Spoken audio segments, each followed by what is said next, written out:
This is your country uncle, Uncle John, and we'll be telling stories about family farmers. But first, a little extract about clothes that can make you sick. And Lydia and Naomi will explain all that at the end of this video. But first, we're going to be telling stories. Chapter 2.2, Land and the Lasting Legacy. And then later on, we'll get Lydia Naomi to speak about clothes that could make you sick, the most toxic clothes you have in your closet, and the persuasive marketing practices that big clothing companies do. But first, we'll read from chapter 2.2, Land and the Lasting Legacy. Joe Vanderberg grew up on a basalt soil his ancestors had tilled. The basalt patchwork of paddocks stitched together by boundary fences, creek lines and memories. The Vanderberg farm, nestled in the gentle green swells outside Willow Creek, was more than land. It was home, heritage, and the backbone of Joan's very identity. If you ask him where he was from, he'd point to the rusted mailbox at the end of the driveway and say, "Right here," with a pride that ran as deep as the river that cut through the bottom paddock. From the age of 5, Joe dawn began with the crow of a rooster and the soft murmur of his parents' voice from the kitchen. The house, old but sturdy, had sheltered generations. Photos of grandfathers and great uncles lined the hallway, all with sunburned faces and dirt under their fingernails. Joe's mother, Margaret, taught him that the farm was more than a business. "This is a place where you belong to," she'd say, "and it belongs to you." Joe learned the rhythm of the land by heart, when to plant, when to harvest, how to read the clouds and the seasons. The Vanderberg farm ran sheep and grew wheat, but its true crop was kinship. Joe, his sister Liz, and younger brother Will spent countless afternoons chasing lambs, climbing the old peppercorn tree, singing along the radio while helping Margaret bake bread for the shearers. Their father, Michael, was a quiet man, but his lessons were lasting. "Hard work," he'd say, "is what ties us together." The farm anchored the Vanderbergs in a world that sometimes felt unmoored. When Joe was 10, a flood swept through the Willow Creek, leaving fences twisted and crops drowned. Neighbours arrived, tools in hands, and the community rebuilt together, sharing stories and tea in the muddy aftermath. Joe felt for the first time that the land meaning lay not just in the work but in shared experience. As Joe grew, so did his understanding of the farm's legacy. He watched his grandfather, now stooped with age, walk the fields at sunset. "Your great-granddad built this house," the old man would recall, "when there was nothing but bush and hope." Joe listened, soaking in tales of drought, bumper harvest, and the endless dance between fortune and hardship. School came and went, and while some classmates dreamed of cities and bright lights, Joe never doubted where he belonged. He loved the quiet strength of the farm, the way the sun caught the dew on the wheat heads, the laughter around the kitchen table after a long day. The Vanderbergs marked the calendar by shearing season, lambing, harvesting, and family milestones, including birthdays, weddings, and even funerals, held in the old church down the lane. The farm taught Joe discipline, resilience, and a sense of purpose. He learned to fix machinery with Will, to mend fences with Liz, and to share the joys of burden of rural life.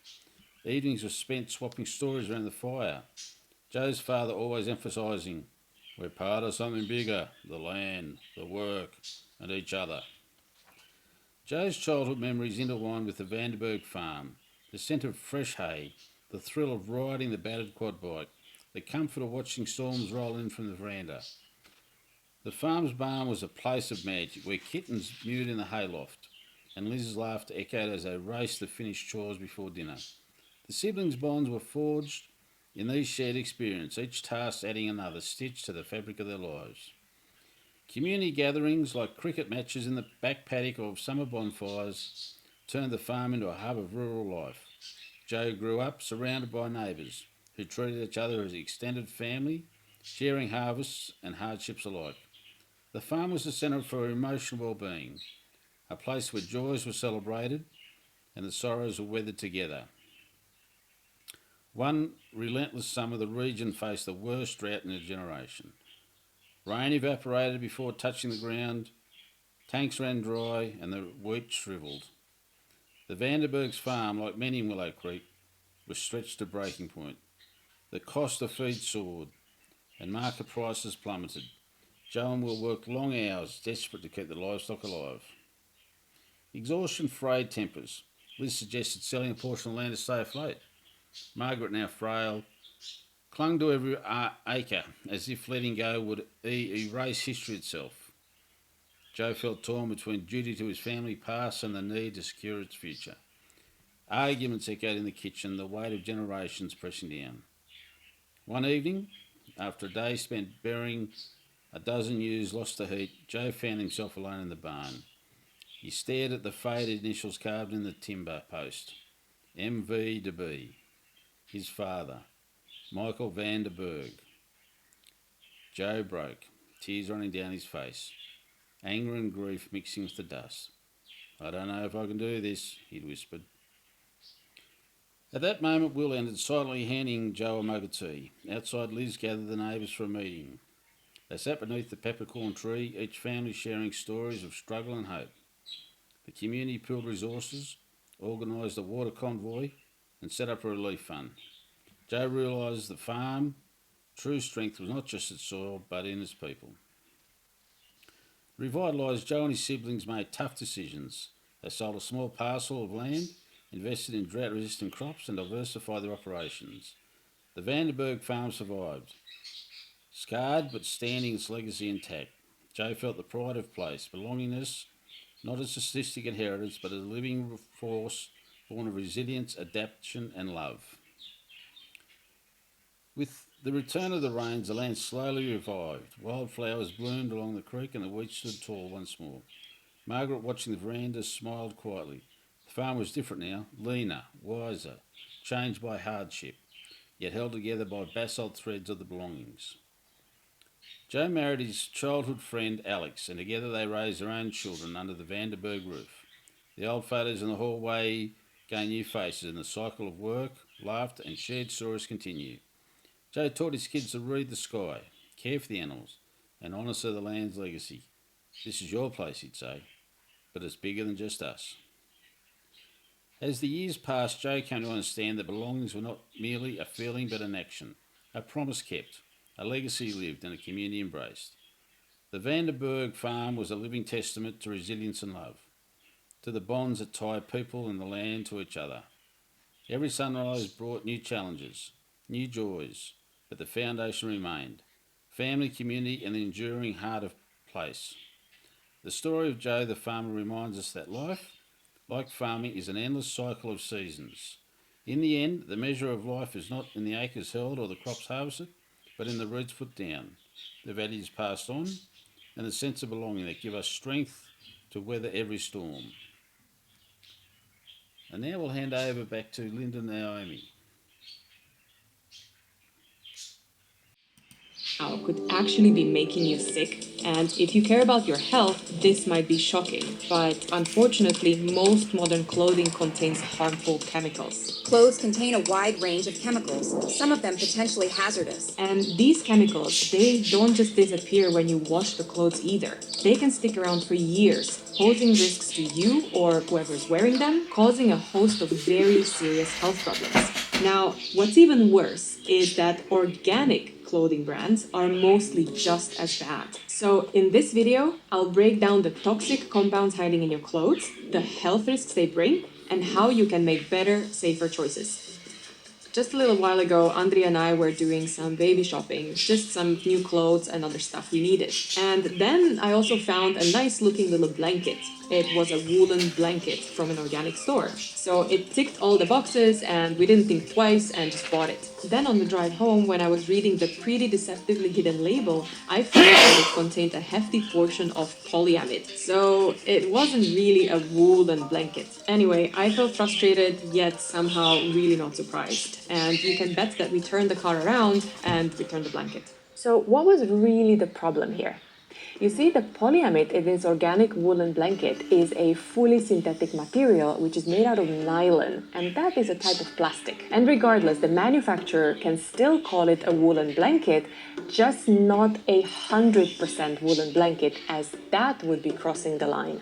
And the issue with synthetics is that, as a rule of thumb, the more stages of processing a garment has gone through, the more seriously toxic chemicals it has come into contact with. And unfortunately, the systemic nature of many of these toxins makes it nearly impossible for us to wash them out. It's kind of like trying to wash pesticides out of contaminated strawberries. But this isn't an isolated incident. Most of the clothing today, even by the supposedly eco-friendly and conscious brands, can be drenched in these toxic chemicals. These heavy toxins are used in the production to improve the resilience of the clothing, also the color, or for similar reasons. Take these stockings, for example. You can see that they have an organic cotton certification, but when you actually look at the label, the cotton makes up a small part of it. There's also wool, but then you have polyester, polyamide, elastan, polyacryl, basically full of plastic. It's easy to be drawn in by claims of sustainability and eco-friendliness, especially when you're trying to make a responsible choice. When I was shopping for maternity clothes, I stumbled across a brand called Jolly Bump. Their whole pitch revolved around sustainability, claiming to offer eco-responsible and natural maternity essentials. They boasted about using organic cotton, local European production, natural top-of-the-range fibers, and certified eco-friendly fabrics.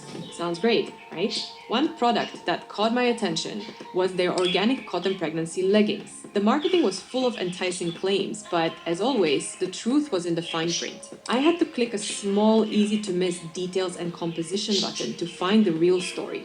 83% organic cotton, great, 12% quinoa fiber, and 5% elastane. While I was ready to accept the elastane for stretch, because, maternity clothes, maybe just this once for the sake of comfort, I started wondering what exactly is the quinoa fiber.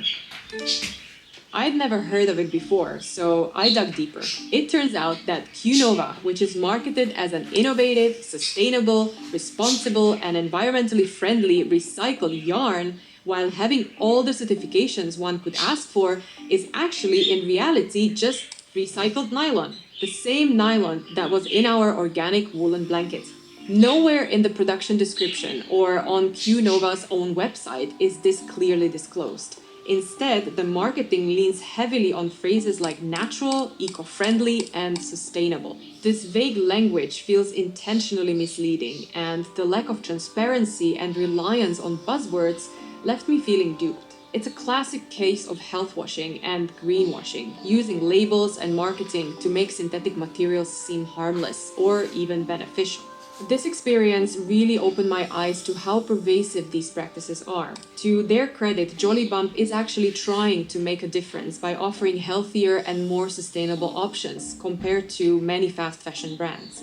However, the lack of transparency around their materials and the reliance on misleading buzzwords left me disappointed. This highlights the importance of questioning even the most well-intentioned brands. And it's not just Jolly Bump.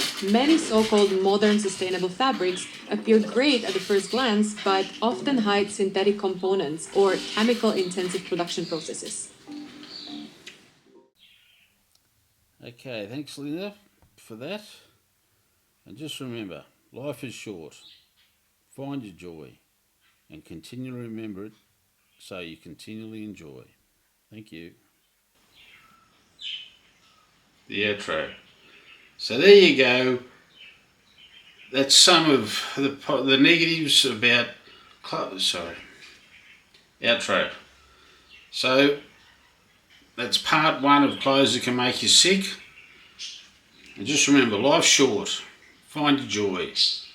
And always remember it, so you always enjoy. Thank you.